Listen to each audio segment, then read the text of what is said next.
وعلى آل محمد كما باركت على إبراهيم وعلى آل إبراهيم إنك حميد مجيد. اللهم صل على محمد وعلى آل محمد كما صليت على إبراهيم وعلى آل إبراهيم إنك حميد مجيد. اللهم بارك على محمد وعلى آل محمد كما باركت على إبراهيم وعلى آل إبراهيم إنك حميد مجيد. الحمد لله نحمده ونستعينه ونستغفره ونؤمن به ونتوكل عليه ونعوذ بالله من شرور أنفسنا ومن سيئات أعمالنا. من يهده الله فلا مضل له ومن يضلله فلا هادي له. ونشهد أن لا إله إلا الله وحده لا شريك له. ونشهد أن محمدا عبده ورسوله. وصلى الله عليه وعلى آله وأصحابه وسلم. قال الله تبارك وتعالى في القرآن المجيد: أعوذ بالله من الشيطان الرجيم. بسم الله الرحمن الرحيم.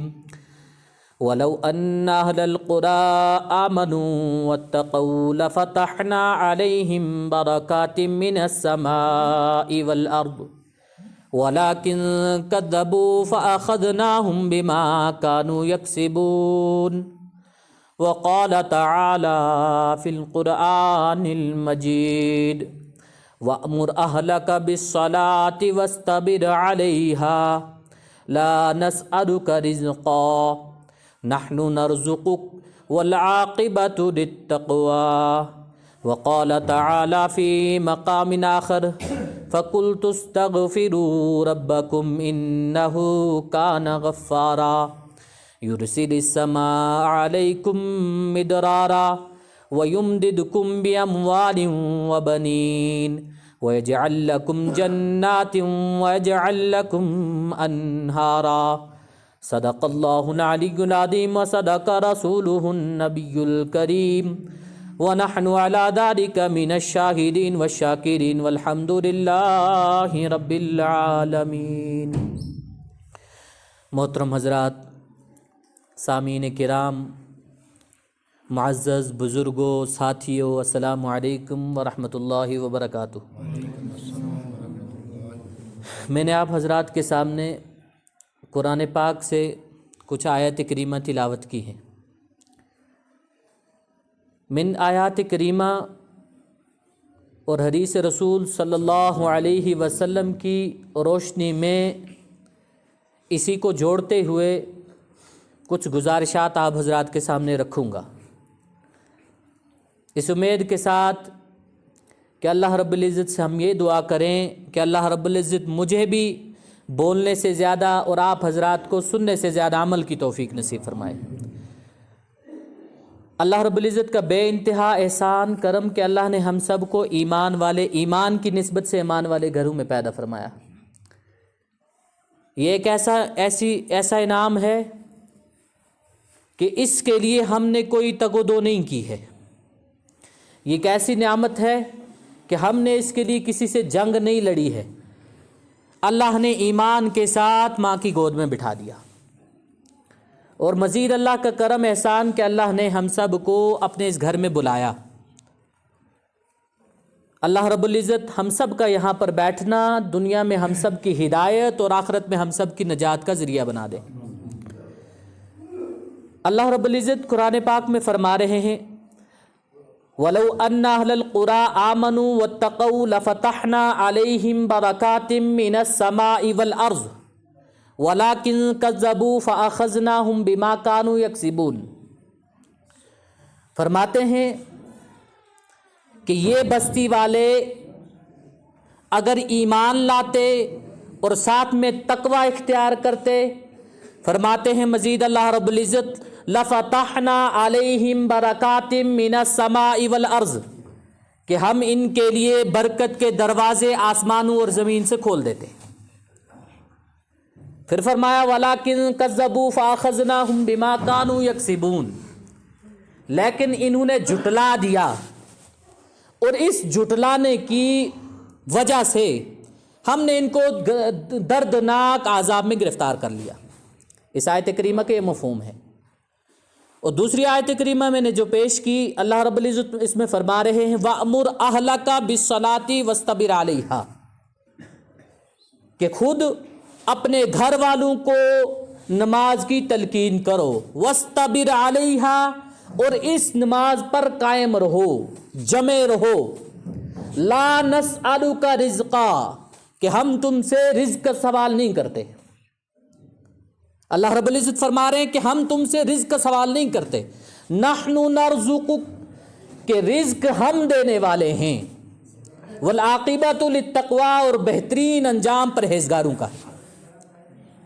اور تیسری جگہ جو تیسری آیت کریمہ میں نے پیش کی فَقُلْتُ اسْتَغْفِرُوا رَبَّكُمْ، کہ تم استغفار کرو، وَيُرْسِلِ السَّمَاءَ عَلَيْكُمْ مِدْرَارًا، کہ ہم تم پر موسلا دھار بارشیں برسائیں گے، وَيُمْدِدْكُمْ بِأَمْوَالٍ، کہ تمہارے مال میں ترقی ہوگی، مال میں بہتری ہوگی، بڑھوتری ہوگی، وَبَنِينَ، اور نرینہ اولاد تمہیں عطا کی جائے گی، وَيَجْعَلْ لَكُمْ جَنَّاتٍ، کہ تمہارے لیے سرسبز باغات، تمہیں سرسبز باغات عطا کیے جائیں گے، کہ جن کو دیکھ کر کے تمہاری آنکھوں کو سرور ملے گا، وَيَجْعَلْ لَكُمْ أَنْهَارًا، اور ان باغات کو سرسبز کرنے کے لیے فرمایا کہ ان میں نہریں جاری کر دی جائیں گی۔